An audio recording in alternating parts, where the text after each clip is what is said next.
It is Russia that created this crisis out of whole cloth. It is Russia that has amassed 100,000 troops on Ukraine's borders. It is Russia that has prepared internal sabotage, destabilization, and false flag options for Ukraine. And it is Russia that has spewed disinformation and lies about Ukraine, about the United States, and about NATO to justify its own actions.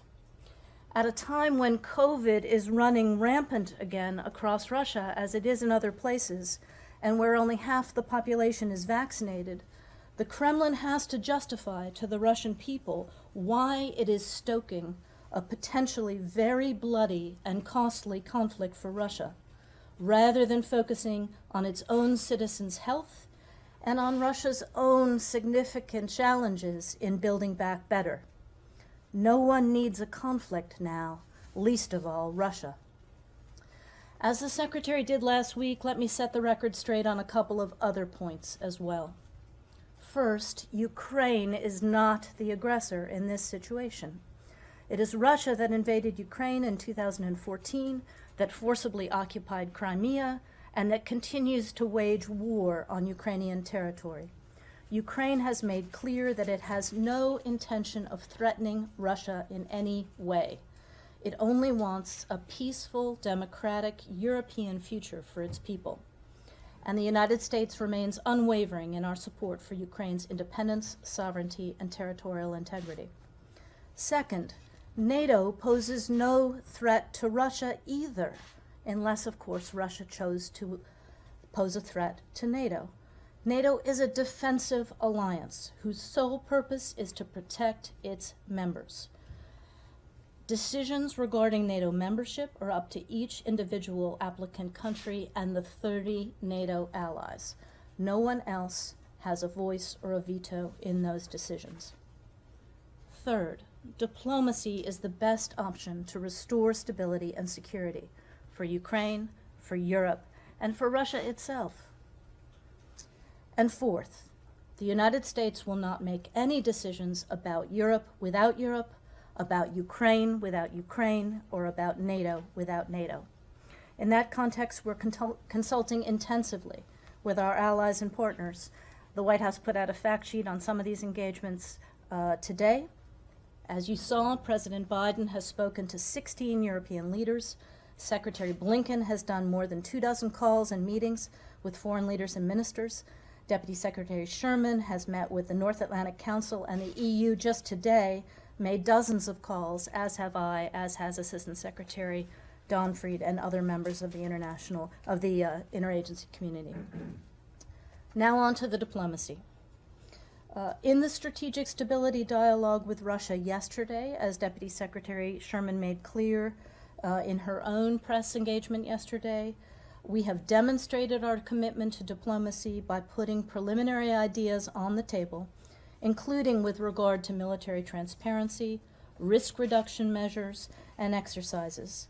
And as you know, the United States has long been interested in discussing arms control with the Russians, including both strategic and non-strategic nuclear weapons. And we reiterated those interests in having deeper discussions on these topics when we met with Russia yesterday in Geneva. We've also made clear that genuine progress can only take place in a climate of de-escalation, not escalation, and on the basis of true reciprocity. That requires Russia to stay at the table and take concrete steps to reduce tensions. So, as the Deputy Secretary said yesterday in Geneva, Russia now has a stark choice to make, whether to take the path of diplomacy and dialogue or instead seek confrontation and the massive consequences that that will bring. If the Russian government further invades Ukraine, further destabilizes Ukraine, we are ready and aligned with our allies and our partners to impose severe costs. We will respond with massive economic measures, including those that have not been used before, and will inflict very significant cost on Russia's economy and its financial system. But let me emphasize again, our preference is diplomacy. As the Secretary has said on numerous occasions, we've done this before. I've personally been engaged in this before. Even in some of the times of greatest tension, the United States, our allies, and our partners have worked with Russia to reach understandings together. We've negotiated multiple instruments that have formed the bedrock of peace and security, including the Helsinki Accords, the INF Treaty, and other arms control agreements. We're working together now to try to bring Iran back into compliance with the JCPOA, and of course, we created the OSCE together, where we will be meeting on Thursday. Again, we did these things on the basis of reciprocity and through painstaking, careful diplomacy in full consultation and coordination with our allies and with every country whose interests were affected. This is the way forward. This is what needs to happen now. I'm happy to take your questions. Thanks. Hi, Toria. Welcome Hello, back Matt. to the briefing room. So I have a question about this. You know, the mantra we've heard over and over again, massive consequences, severe costs, this kind of thing. But I'm just wondering, you know, how confident are you in the solidification, in the solidness, Solidity?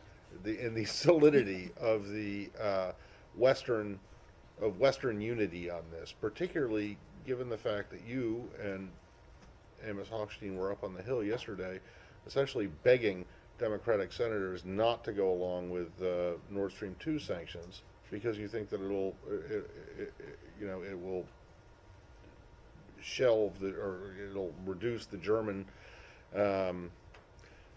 Germany's desire to do anything. So, how solid is this alliance for massive consequences and severe costs?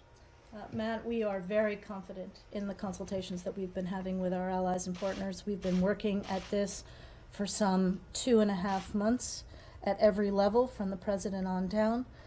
We have, as I discussed in very broad strokes, and we'll only discuss them in broad strokes, a common understanding of the kind of intensive financial measures we'll need to take, and also now in the context of export restrictions that will have a painful impact on Russia.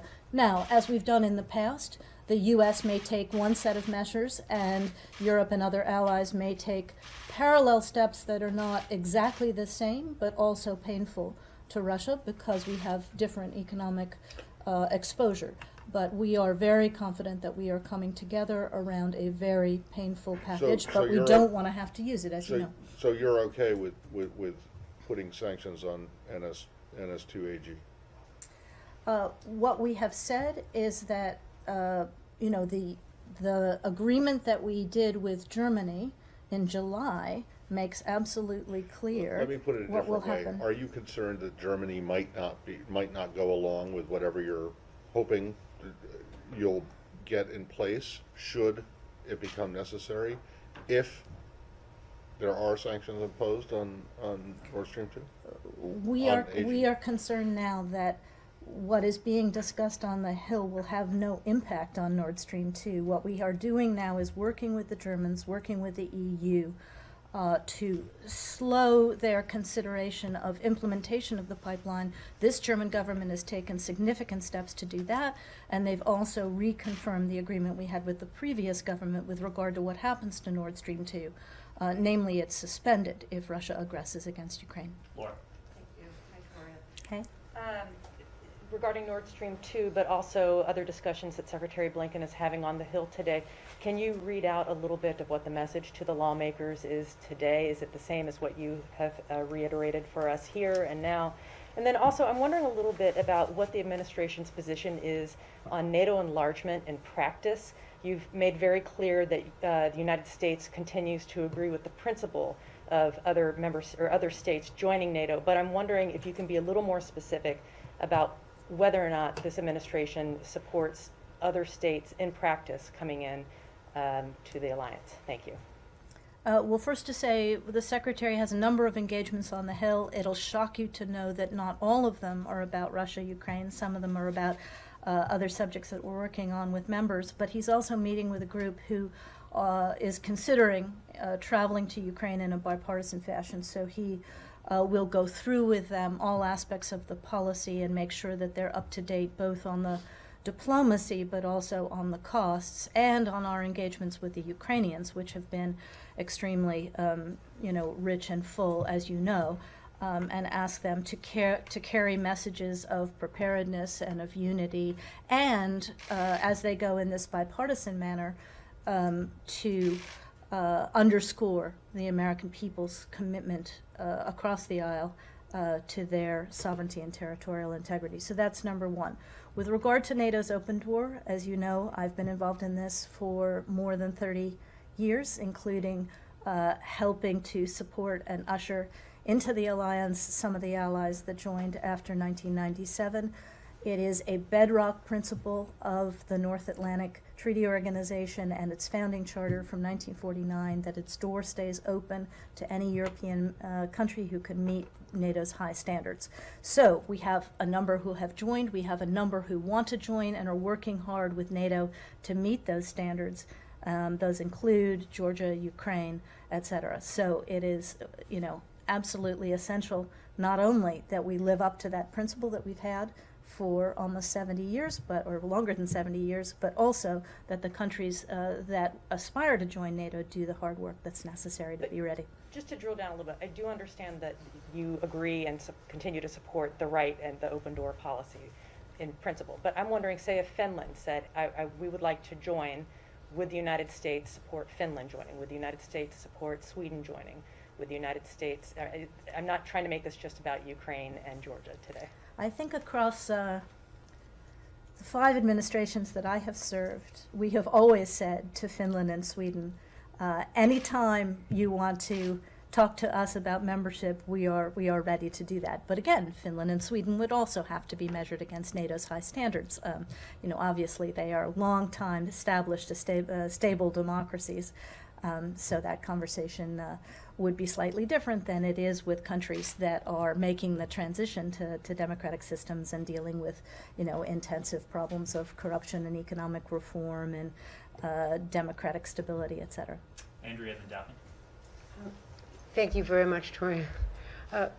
In the context of what you said about the need to see Russia's reactions and whether they were in a posture of de-escalation, how do you view the reported live fire exercises by several thousand troops very close to the Ukraine border today? And I'd like to also ask you about another issue elsewhere in the world, if I may.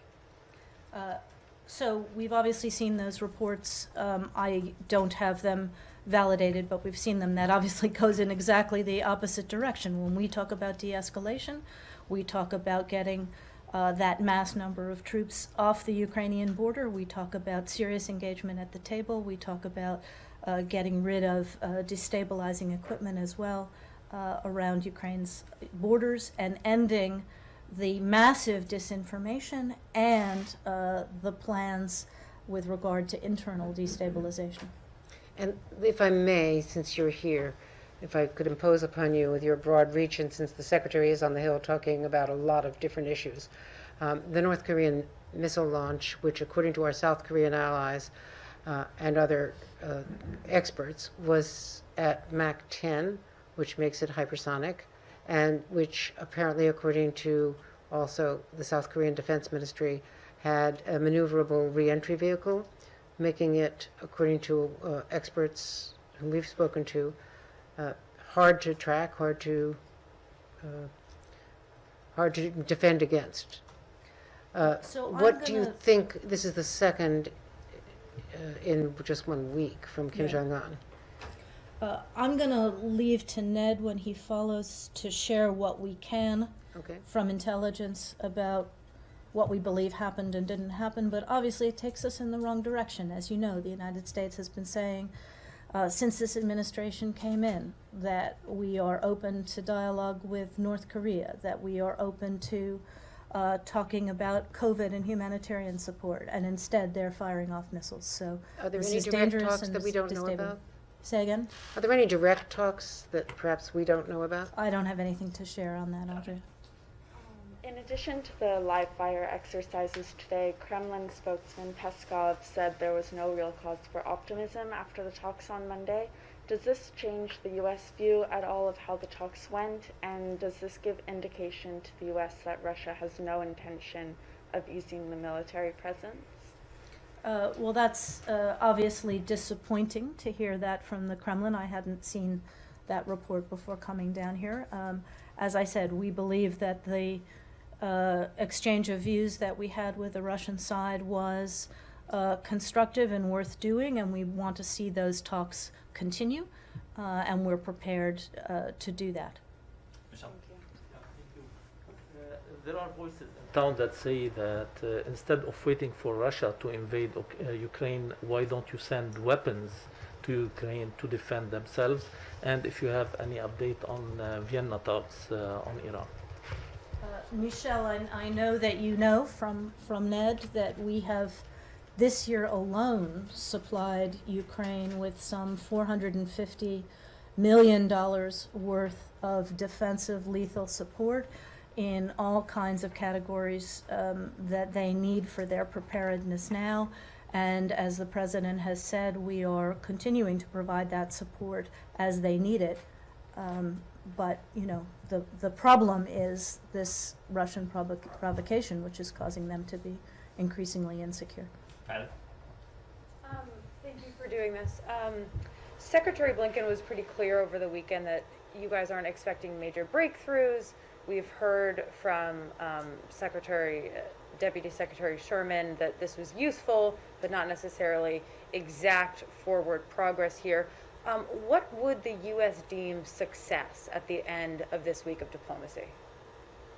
Well, we've said all along, and the Secretary said this, and Deputy Secretary Sherman said it yesterday, that the kinds of issues that they have put on the table and the kinds of issues that we've put on the table, some of them I enunciated earlier, including military transparencies, et cetera, but particularly our concerns about their intermediate range missiles, their concerns that they've put on the table in these two treaties about nuclear weaponry can't be negotiated overnight. They take painstaking, hard diplomacy. So this first round was an exchange of views, and we are open and welcoming of continuing to talk. But if we want to make real progress, it's going to take that kind of hard work, and it's going to take some time. So is success getting another date on the calendar for follow-up discussions?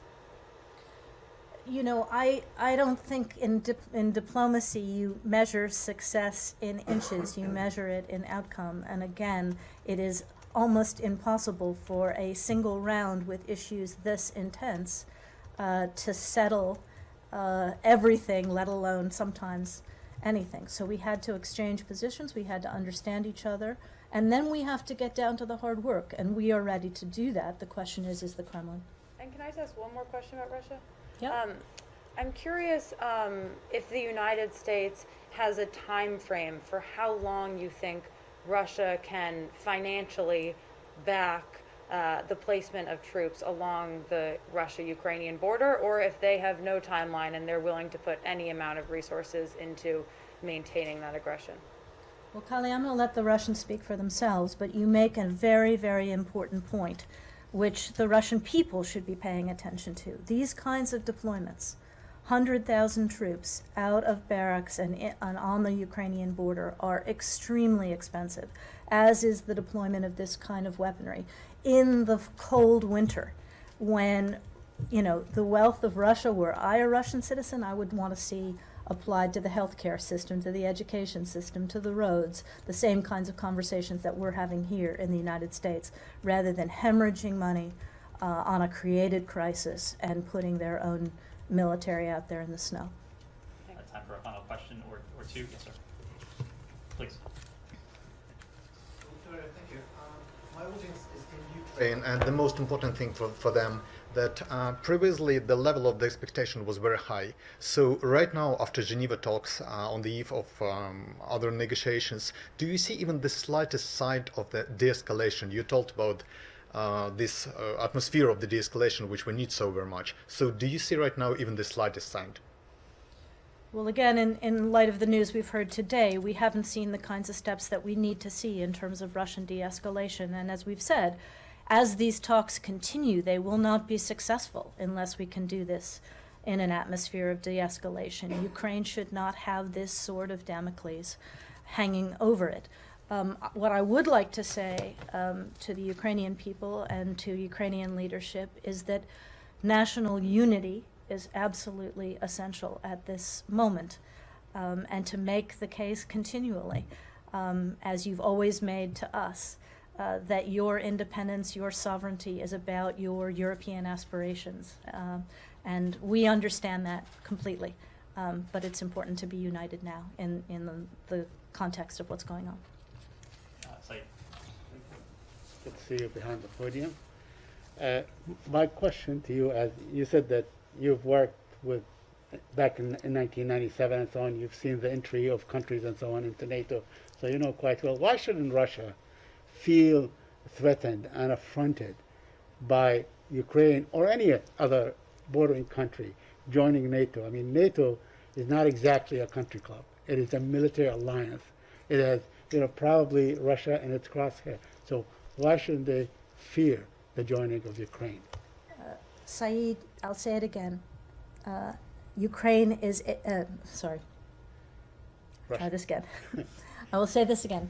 NATO is a defensive alliance. It is about defending its members against any potential attack. It is not in the attack business itself. We also have these long-standing relationships between NATO and Russia, which, I was part of building back in the 90s and in the early aught years. And the hope was that Russia and NATO would increasingly be doing a lot of European security together rather than seeing each other as enemies. But Russia chose not to go in that direction. And again, NATO is about defending its members. In fact, NATO never even had any forces on its eastern edge because we didn't feel the need to have troops close to Russia until Russia invaded Ukraine in 2014 and led NATO members to be concerned that they might keep going into NATO territory. So it is Russia that created this situation that brings us closer to their borders. It's not something that we wanted to do. Thanks, everybody. Thank you, Great to Doria. see you all.